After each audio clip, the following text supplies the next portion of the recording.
മിശിഹായിൽ പ്രിയമുള്ള സഹോദരി സഹോദരന്മാരെ, പ്രിയമക്കളെ, ഈ പ്രഭാതത്തിൽ പൗലോസ് ശ്ലീഹ എഫേസ്യർക്ക് എഴുതിയ ലേഖനം 4-ാം അധ്യായം 31-32 വാക്യങ്ങൾ. Letter to Ephesians chapter 4 verses 31 and 32. സകല വിദ്വേഷവും ക്ഷോഭവും ക്രോധവും അട്ടഹാസവും ദൂഷണവും എല്ലാ തിന്മകളോടും കൂടി നിങ്ങൾ ഉപേക്ഷിക്കും. ദൈവം ക്രിസ്തു വഴി നിങ്ങളോട് ക്ഷമിച്ചതുപോലെ നിങ്ങളും പരസ്പരം ക്ഷമിച്ചും കരുണ കാണിച്ചും ഹൃദയാർദ്രതയോടെ പെരുമാറും. മറ്റുള്ളവരെ വേദനിപ്പിക്കുന്നതിൽ ഒരുതരം ആനന്ദം കണ്ടെത്തുന്ന ചിലരുണ്ട്. കാരണം കൂടാതെ അവർ നമ്മെ ഉപദ്രവിച്ചേക്കും. അത്തരം അനുഭവങ്ങൾ ഉണ്ടാകുമ്പോൾ നമ്മിൽ കയ്പ് മനോഭാവവും കോപവും വെറുപ്പും ഉണ്ടാകും. എതിരാളിയെപ്പറ്റി ദൂഷണം പറയുവാനും പരീക്ഷിക്കപ്പെടും. ഈ മനോഭാവം നമ്മെ മാനസികമായും ധാർമ്മികമായും ശാരീരികമായും അധപ്പതിപ്പിക്കും. തെറ്റ് ചെയ്തവരോട് ക്ഷമിക്കുകയാണ് ഉത്തമ മാർഗം.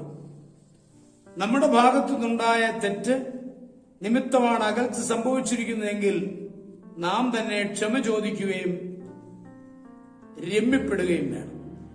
മറ്റുള്ളവരുടെ തെറ്റാണെങ്കിൽ അവയെ പൂർണ്ണമായും വിസ്മരിക്കണം. ഒരു കാരണവശാലും അത്തരം ഓർമ്മകൾ ചിന്താമണ്ഡലത്തിൽ തങ്ങി നിൽക്കാൻ ഇടയാക്കരുത്. കഠിനഹൃദയരാണ് ഉപദ്രവം ഉണ്ടാക്കുന്നതെങ്കിൽ അവരെ വിട്ടൊഴിഞ്ഞ് ജീവിക്കുകയാണ് നല്ലത്. കയ്പുള്ള ഓർമ്മകൾ ഒരു വിധത്തിലും പുതുക്കരുത്. വൈരാഗ്യാഗ്നിയിൽ എരിയുവാൻ നമ്മുടെ മനസ്സിനെ അനുവദിക്കരുത്. വൈരാഗ്യബുദ്ധി പ്രതികാര ബുദ്ധിയായിത്തീരും. അത് നമ്മെ ചിന്താശൂന്യരും വിവേകരഹിതരുമാക്കും. ആയുഷ്കാലം മുഴുവൻ പശ്ചാത്തപിക്കുവാൻ കാരണമാകുന്ന പ്രവൃത്തികൾ ചെയ്തേക്കാം. ഒരു കോപം കൊണ്ട് അഗ്നിയിൽ ചാടിയാൽ ഇരുകോപം കൊണ്ട് തിരികെ വരുവാൻ സാധിക്കുകയില്ല. നാം തെറ്റുകാരാണെങ്കിൽ തെറ്റ് സമ്മതിച്ച് ക്ഷമ ചോദിക്കുക. നമ്മെ മറ്റുള്ളവർ കാരണമില്ലാതെ ഉപദ്രവിച്ചെങ്കിൽ മറക്കുക, ക്ഷമ ചോദിക്കുക, ക്ഷമിക്കുക, മറക്കുക. അത് നമ്മുടെ ജീവിത ശൈലിയായിട്ട് മാറണം. ഒരിക്കലും ഒരു ഭിന്നത നമ്മുടെ ജീവിതത്തെ നയിക്കരുത് എന്ന് സാക്ഷ്യം പിടിക്കണം. കർത്താവ് പറഞ്ഞ ആ സ്നേഹത്തിൽ എപ്പോഴും നിലനിൽക്കുവാൻ നമ്മെ എല്ലാവരെയും ദൈവം അനുഗ്രഹിക്കട്ടെ.